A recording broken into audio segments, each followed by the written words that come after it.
This is All of It on WNYC. I'm Allison Stewart. The last few weeks have been especially cold, snowy, with shorter days.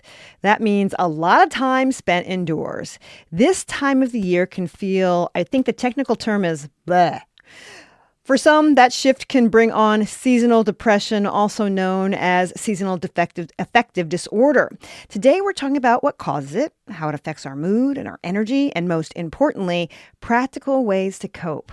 Here to share a few tips is Dr. Paul Desan. He is a psychiatrist and an associate professor of psychiatry at the Yale School of Medicine. Dr. Desan, welcome to All of It. Well, thank you for having me. Listeners, we want to hear from you. How do you cope with seasonal depression during these long, dark winter months? Have you tried light therapy, adjusting your sleep schedule, getting outside more? What's made a real difference for you? Call in or send us a text at 212-433-WNYC, 212-433-9692. Okay, just so we're on the same page, what exactly is seasonal affective disorder? Well, I'm always delighted when I'm invited by any journalist to talk about seasonal affective disorder. I think it's a very important public health problem, and there isn't sufficient information and understanding out there among the general public. In fact, a lot of people feel worse in the winter. If you hand out questionnaires, 90% of people feel worse in the winter. But for some people, they feel so much worse, it amounts to what psychiatrists would call an episode of clinical depression. At the latitude we're at now, I'm in Connecticut, maybe we estimate 3 or 4% of people have an episode of depression every winter. Well, that's a major public health problem. How is it different from other forms of depression? Well, that's interesting. People with the full episode of seasonal affective disorder, they tend to be a little distinctive. They tend to sleep more. In depression, usually people complain of insomnia. In winter depression, people often report sleeping earlier in the evening, oversleeping, taking long naps, which isn't their typical pattern. The other difference is people tend to complain of increased appetite, maybe food cravings for carbohydrates or fats, comfort foods, whereas in normal depression, it's more likely that people lose appetite and lose weight. The overwhelming symptom that is really common in winter depression is lethargy and fatigue, a loss of energy. Who is at the most risk for developing seasonal depression, or does it not care? It could just hit anybody. Well, as I said, we think it's a basic human pattern, Yeah. but of course, distance from the equator is very important.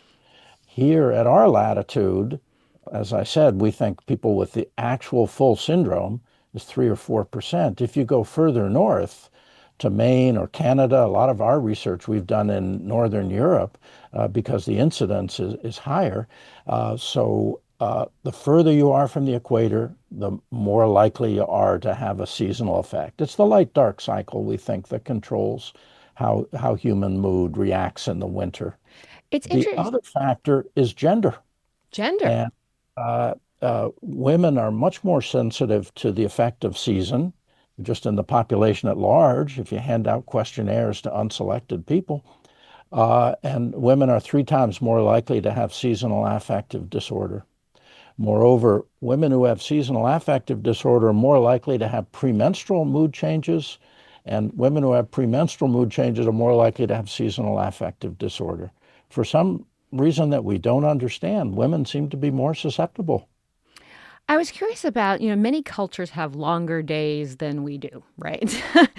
Are they more accustomed to it, or do they have built-in methods of handling? Folks in Alaska, for example. No, we think that seasonal affective disorder is more common the further north you go. Really? Is an interesting question that certain genetic backgrounds might be more or less sensitive. And maybe if someone is from a particular ethnic group that has lived in those latitudes longer. Maybe there's some diminished susceptibility. We don't have good research. I mean, frankly, we don't have good research about ethnic and racial Mm, factors in medicine at all. As long as I got your attention, I'll yeah. make that free sermon.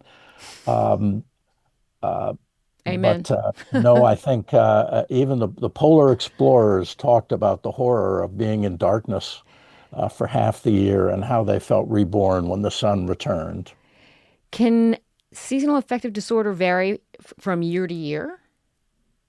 Well, in psychiatry, everything adds up, and people have different things going on in their life and how they respond. For example, I've had patients who changed jobs that were mostly indoors to jobs that were mostly outdoors, and that had a profound effect on their mood. But in general, people tend to feel the same way. They get to that point in October and November, right around the time we change clocks, and it hits them. And so the reason I'm really happy to talk to any public outlet about seasonal affective disorder is people tell us that they had this problem year after year, decade after decade in their life. And in fact, there is a therapy that's very safe and practical. We'll talk about that in just a moment. We're discussing ways to cope with seasonal affective disorder, known as seasonal depression in some folks, with Dr. Paul Desan, an associate professor of psychiatry at the Yale School of Medicine. Listeners, we want to hear from you. How do you cope with seasonal affective disorder during these long winter months? Have you tried light therapy, adjusting your sleep? We want to know. 212-433-9692, 212-433-WNYC. We got a text here that says, I have been trying to figure out what's wrong with me because I have summer seasonal depression and am happier in the darkness and winter. My psychologist, when diagnosing my depression, said I should do a blood test to see if my vitamin D levels are higher in summer, or maybe I'm a vampire. What can you say about people who have summer seasonal depression?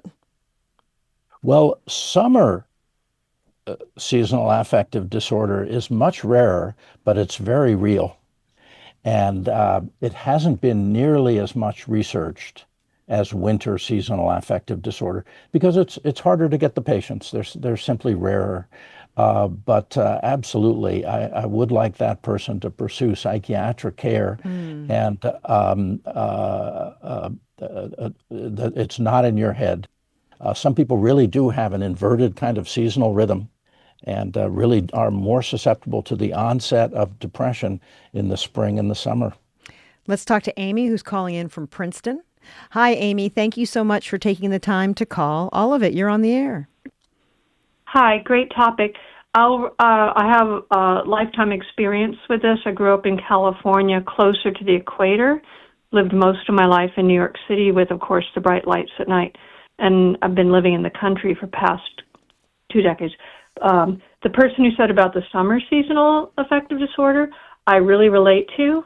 I've solved a lot of the winter one for myself, and the best thing I can recommend is natural daylight. As soon as when it's dawn, or if you don't get up at dawn, then as soon after, if you have a dog, that's helpful. Just take him out. You're not going to like it. Take off your glasses, even if they're prescription, and also do it again in the evening at dusk, and it really sets the circadian rhythms. And I think when I deal with the summer stuff, for me, that's become a bigger issue because now that I'm more in the Northeast, it sometimes in like the Berkshires, which is further north, Mm-hmm. it you have to really figure out a blackout situation for your windows because it stays late so long. So it's a real thing. I've been working on it, and I've had a lot of success with other ideas too. Thank you so much for calling in, Amy. This text says, when my husband was ill, he couldn't go outside. I bought him a happy light, and that helped him feel a lot brighter. We've been talking about light. You've often spoken of the use of light therapy, Dr. Desan. Tell us a little bit about how light therapy works. Well, so there's been quite a bit of research with very interesting conclusions. Bright light is very helpful in seasonal affective disorder of the winter type, and the body is most sensitive first thing in the morning. So the listener who called in is one of those examples where people try things on their own and they rediscover what millions of dollars of research has shown. The original work, they tried to treat seasonal affective disorder with bright light in both the morning and the evening for many hours.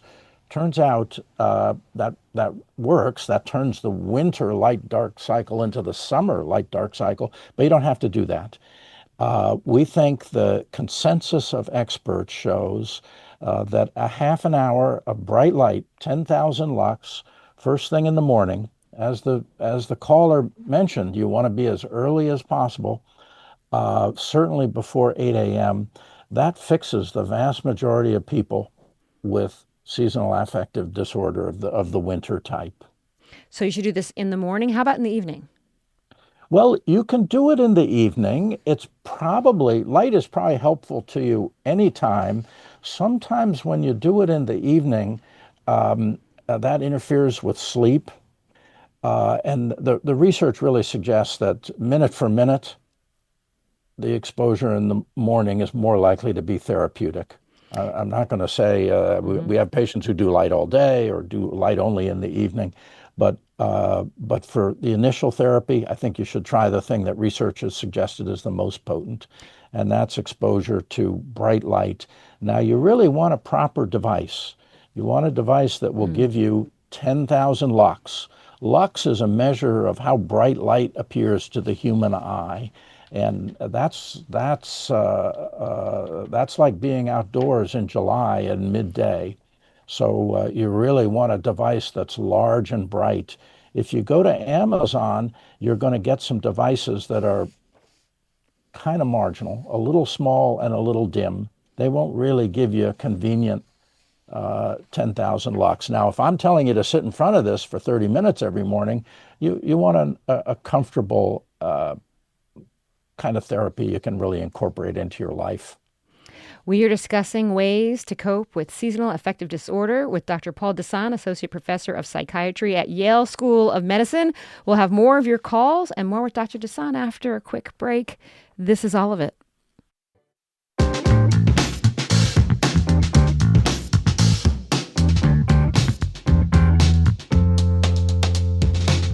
You are listening to All of It on WNYC. I'm Allison Stewart. We are discussing ways to cope with seasonal affective disorder, also known as seasonal depression, with Dr. Paul Desan, an associate professor of psychiatry at the Yale School of Medicine. Doctor, this text says, I have always been affected by winter seasonal affective disorder ever since I moved to the northeast of the U.S. I am from the tropics of the Philippines, where I never experienced this. But this year, I am taking vitamin D and K supplements, and I think it's really helped me. It's also helped me to socialize in the daytime. That's Erica calling in from Brooklyn. There's two things there. One, what is the role of social connection? Well, that's a great question. And when people get depressed, they tend to withdraw from activities that make them happy. They tend to sleep more rather than get out of bed and actually do something. They become exposed to less light. And in psychiatry, everything adds up. There's the biological signal of light. This caller, by the way, tells us something that I've heard many times. When people are living at a latitude close to the equator, they don't feel any seasonal problem. When they shift to the Northeast, they do. So absolutely, one approach to depression is to make sure you don't stay in bed. You get up and you go out. And the previous caller mentioned walking the dog at the crack of dawn, getting every bit of that natural light. Some people don't need to actually purchase a light device. They make sure they get up and get out. For people who really have seasonal affective disorder, we recommend a proper light treatment device. Turns winter into summer. Let's talk to Sarah, who's calling in from Brooklyn. Hi, Sarah. Thank you so much for taking the time to call All of It. You had a question? Yeah, thanks so much for taking my call. Yeah, I definitely struggle with this, and one of the things I struggle with, some of the remedies you guys are recommending, is that I work shift work. So I work nights, and my circadian rhythm is constantly shifting between nights and days. And I was wondering if you had any tips for people who do shift work and also struggle with these seasonal problems. Well, that's a tough question. Now, I have had some patients who have seasonal problems who are able to do shift work. And I've had some patients for whom obviously the light dark cycle was really important, and they had real trouble with shift work. So I hope you I hope you could work it out. We do think that bright light first thing in the morning helps people to shift their circadian rhythm. So some people use a light device to help them adjust when they have to shift between a midday or an evening or a night shift. This said, I pulled over to hear this segment on SAD. I've had SAD, seasonal affective disorder, for decades, and finally medication, Wellbutrin, helped me, plus setting the alarm for early morning and making myself get up and get out. Also, early AM exercise where I have to show up. Mine is Pure Barre. And thank you for the segment. Until meds, I would sleep or hibernate for 15 hours plus from October to April. That's Margaret calling in from Syosset. What's the role of exercise here? Well, I think that caller has really hit the nail on the head. First of all, I'll make a remark about medication. We always prefer to try light. We try what the patient wants. Usually the patient prefers to try that first. But for some people, antidepressants are very useful in winter depression. Wellbutrin is the one the best supported by research, by us and by others. Other antidepressants probably work too. The other thing that the caller has emphasized is not giving in to staying in bed all day, but getting up, and especially getting up early and getting out and being active. I talked about how sometimes people's common sense and common experience rediscovers what millions of dollars worth of research has shown. A lot of people have been calling in and asking, where do I get the lights? Do LED lights count? What about my office lights? And when we're talking about the light that we should get, where should we go for them, those kind of lights? Is there something that we should ask the retailer to make sure we get the right kind of light? Well, one thing you can do is Google Yale Winter Depression Research Clinic, and on our web pages, you'll find some devices that have been objectively measured and met the standards suggested by experts in the field. We have no income from any particular device, so we tested and published. You can read the whole paper if you want. That's referenced there too. But what you want to do is you want to get something that's big and bright enough that you can comfortably sit in front of it at arm's length. If you go to a big box store and you buy a little tiny light box, it's really just a spiral fluorescent bulb and a piece of plastic. You hold your eyes 6 or 7 inches away from it, that's 10,000 lux. But that's not a convenient therapy. Get yourself a really good device. The next question I want to ask goes back to our person who had SAD. She says she takes vitamin D and vitamin K. Are those realistic standards for people? Will that help your SAD? You know, if you have vitamin D deficiency, I think the research is a little controversial, but it probably does predispose to depression. However, we think that seasonal affective disorder for most people is not related to vitamin D. Is not related to vitamin D. There was one trial of giving vitamin D for seasonal affective disorder. It didn't work. The other thing is vitamin D lasts a long time in the body. It doesn't really change that much that quickly. People get these changes very, very suddenly in October, November, December. And it takes a while to build up vitamin D in the body. So I would push people more towards looking into light as an approach to their winter depression. We're discussing ways to cope with seasonal affective disorder, also known as seasonal depression, with Dr. Paul Desan, an associate professor of psychiatry at the Yale School of Medicine. Listeners, we'd like to hear from you. How do you cope with seasonal affective disorder during these long winter months? Have you tried light therapy, adjusting your sleep schedule, getting outside more, leading into your community? What has made a real difference for you? Our phone number is 212-433-9692, 212-433-WNYC. Doctor, how does alcohol or caffeine affect seasonal affective disorder? Well, I'm glad you asked about alcohol because that can be a very destructive influence. Some people, when they feel depressed, they drink more, and that causes them to feel yet more depressed and pull away from yet more activities. So in psychiatry, everything adds up, and healthy activities are better than intoxication. What about alcohol? I mean, excuse me, what about caffeine?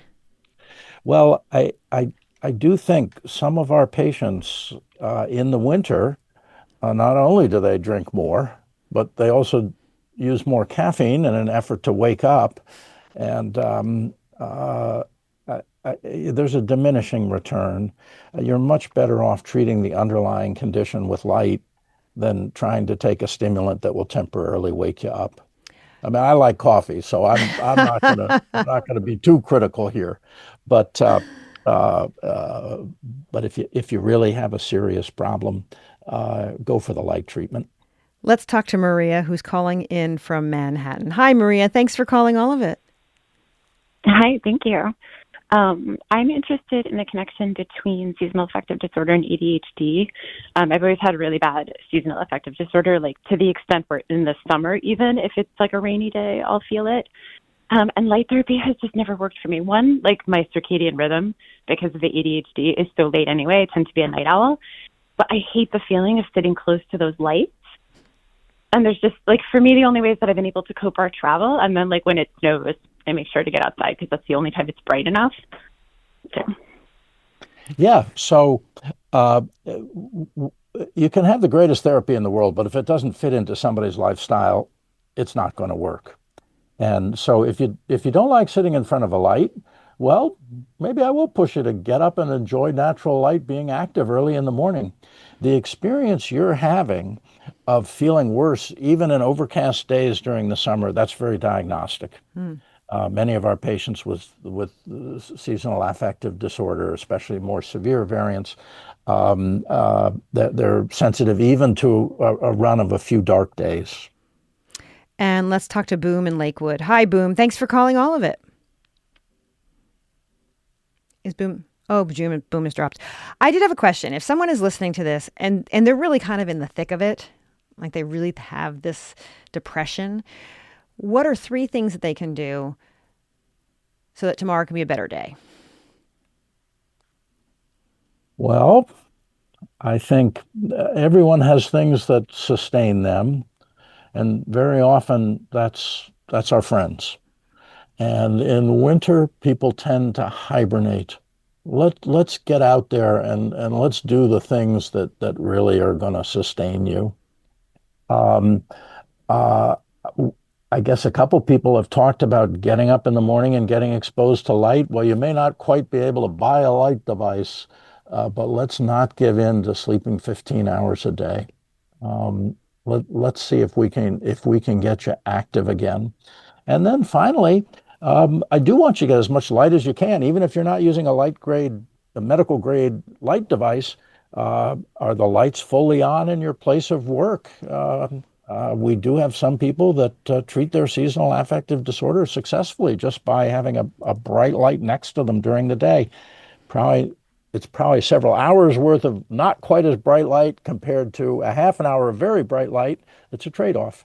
And we have one final question from somebody listening. It says, what is the role of a spouse of someone with SAD? Well, you tell your spouse to get going and get treatment. Don't say it's normal to feel worse in the winter. Say, I'm going to try all of these different things that I and the listeners have talked about and get out of it. Deal with it. We are discussing ways to cope with seasonal affective disorder, also known as seasonal depression, with Dr. Paul Desan, an associate professor of psychiatry at the Yale School of Medicine. Thank you so much for joining us today. My pleasure.